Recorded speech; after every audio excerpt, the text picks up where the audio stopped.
so glad you sent me the story about the documentary Retrograde. I did not see it. I want to give you the floor to tell people what was the documentary about and what was the consequence of it. Absolutely. So this is a documentary that was produced by National Geographic, and ultimately it ended up being about the 2021 withdrawal from Afghanistan of US troops and the subsequent efforts of the Afghan military to hold the line up until the very end and sort of the Taliban takeover of Kabul. But our reporting focused on one scene in particular in which U.S. Green Berets are telling these contractors that they work with, these Afghan mine clearers who were helping them, basically keeping them safe, and telling them that they had to depart Afghanistan and that they were going to be left essentially on their own and unprotected from there.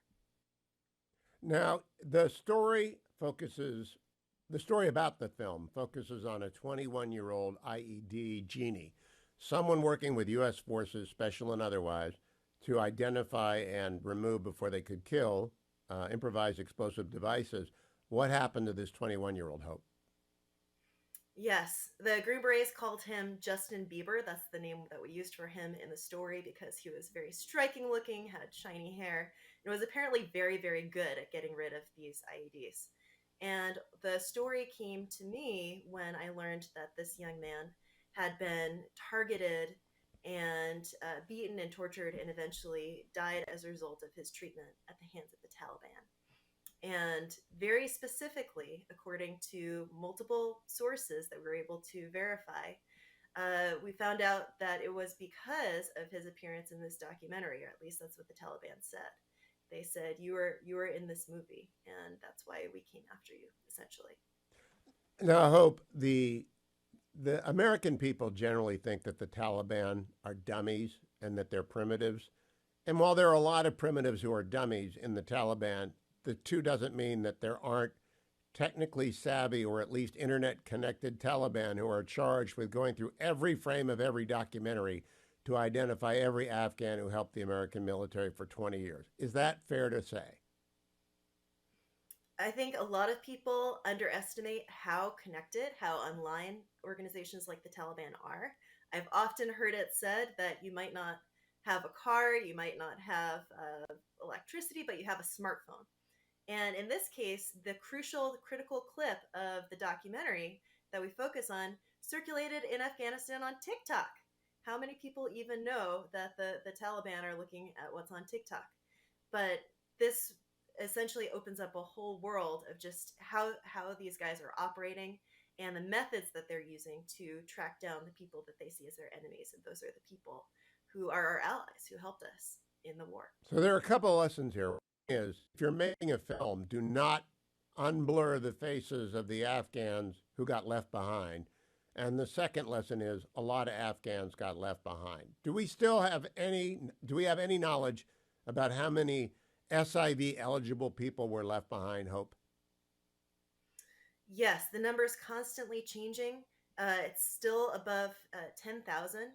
And there are many groups, a lot of them, as you probably know, organized and volunteered for and staffed by veterans who are working around the clock to identify those individuals and help them remain safe and get their paperwork processed so that they can come to the US.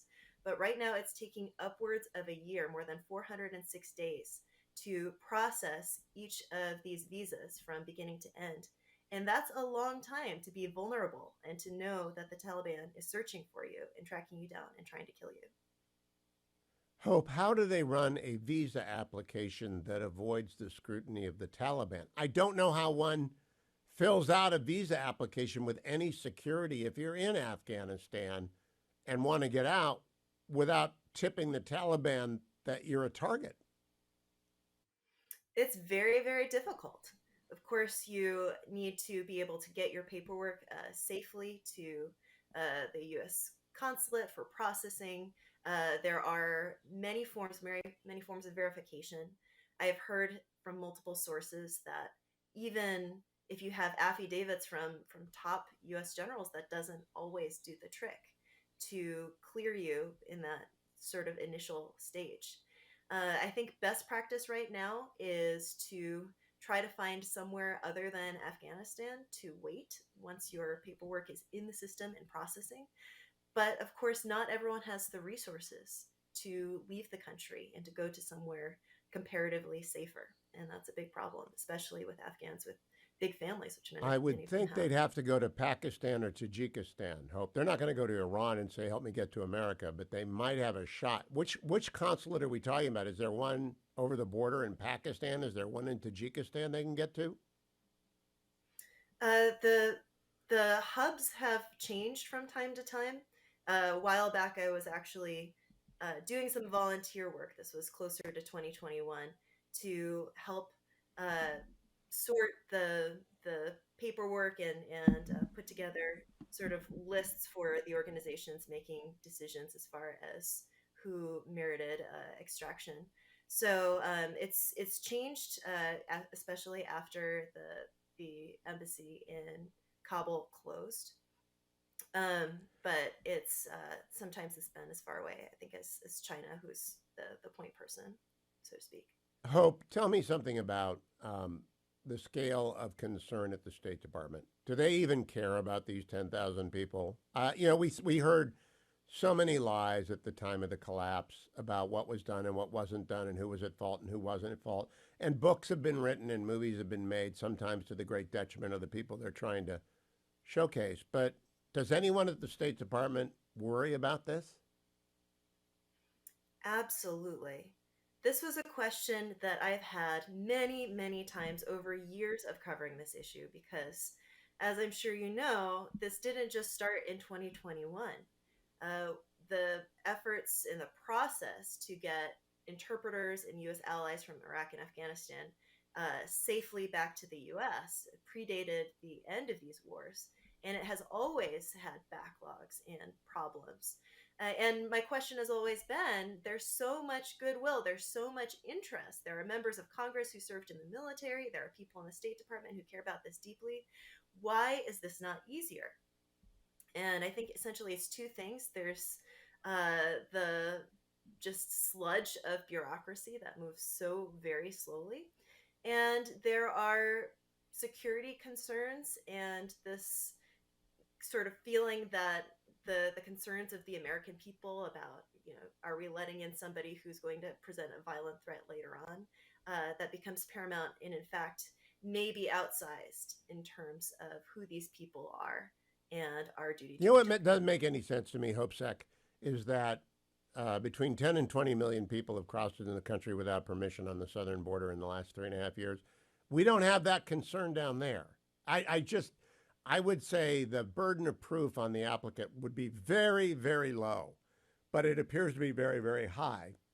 And now we have evidence that they're still, the Taliban is not going to rest till they get these people. Is that a fair conclusion? They're going to find and kill these people.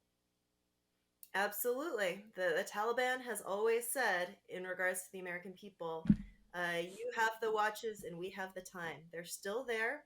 They're waiting folks out. As we say in our story, there are at least 8 other Afghan mine clearers who were pictured in the documentary. Many of them in hiding, taking extreme precautions for their own safety. This is not going away. That we're going on 3 years since the pullout from Afghanistan, and these threats are just as present as they've ever been.